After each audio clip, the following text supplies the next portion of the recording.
বন্ধুরা, আজকে আমি একটা রেসিপি করেছি, নিরামিষ রেসিপি। তোমরা দেখো, অবশ্যই আশা করি ভালো লাগবে। ভালো লাগলে লাইক শেয়ার কমেন্ট করো। এই সোয়াবিনটা হচ্ছে পটিস সোয়াবিন। এটা RCM-এর কোম্পানির সোয়াবিন। আমার এক গার্গিদি আছে, তোমরা দেখেছো গার্গিদিকে আমার সাথে। ওই দিদি RCM করে, দিদির থেকে আমি নিয়েছি। এই সোয়াবিনটা হচ্ছে আমরা যেরকম অন্যান্য সোয়াবিন গরম জলে ভিজিয়ে করি, এই সোয়াবিনটাকে ঠান্ডা জলে ভিজিয়ে রাখতে হবে। 10 মিনিট ভিজিয়ে রেখে তারপরে রান্না করতে হবে। আর এই সোয়াবিনের জলটা, এই ভেজানো জলটা ফেলে দেবে না, এই জলটা দিয়েই রান্না করা যায়। প্রথমে গ্যাসটা ধরিয়ে নিলাম, সোয়াবিনটা ভিজিয়ে রেখে ধরিয়ে কড়াই বসিয়ে সর্ষের তেল দিলাম। সর্ষের তেলটা যখন গরম হয়ে আসবে তখন জিরে, কিছুটা জিরে আর এলাচ, দারচিনি, লবঙ্গ ফোড়ন দিয়ে দিতে হবে। ফোড়ন দিয়ে ওর মধ্যে টমেটো কুচিটা দিয়ে দেবো। কেটে রেখেছিলাম একটা টমেটো, সেটা দিয়ে দিলাম। দিয়ে তার আগে তোমরা দেখেছো যে মিক্সি বাটির মধ্যে একটা সবুজ কিছু পেস্ট করা আছে, সেটা ছিল ধনেপাতা, কাঁচা লঙ্কা আর আদা।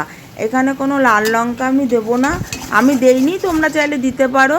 তা সেই পেস্টটা দিয়ে ভালো করে কষাতে থাকবো। এইবারে কথাটা হলো, তোমরা হলুদ দিতে পারো, নাও দিতে পারো, কিন্তু আমি একটু হলুদ দিয়েছি।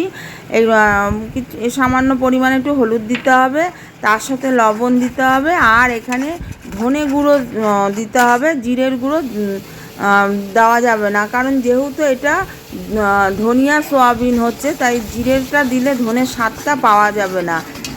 তারপরে কিছুটা টক দই দিয়ে দিয়েছি, তোমরা ফেটিয়ে দিতে পারো, আমি ফেটাইনি, আমি একবারই দিয়ে দিয়েছি। যে ওটা দিয়ে কষালেই হয়ে যাবে। দেখো মশলাটা দিয়ে তেল বেরিয়ে গেছে, তখন ওই সোয়াবিনগুলো জল থেকে চিপে চিপে দিয়ে দেবো। দেখো সোয়াবিনের টুকরোগুলো দেখলে মনে হচ্ছে ছোটো ছোটো মাংসের টুকরো।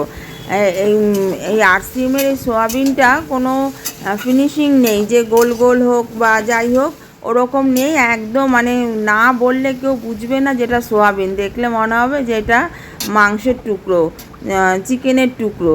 যাই হোক, ভালো করে কষিয়ে তারপরে ওই সোয়াবিনের জলটা ওই মিক্সি বাটিতে দিয়ে দিলাম, দিয়ে বাটিটা ধুয়ে দিয়ে দিয়েছি। এবার যখন তরকারিটা একটু হয়ে আসবে, তখন নিরামিষ তরকারি মানেই চিনি, একটু মিষ্টি দিতে হয়। তার যদি কেউ না খাও দিও না, আমি খাই একটু মিষ্টি, তাই দিয়েছি। যে যেরকম পরিমাণে খাবে সেরকমভাবে একটু মিষ্টি দিয়ে দেবে।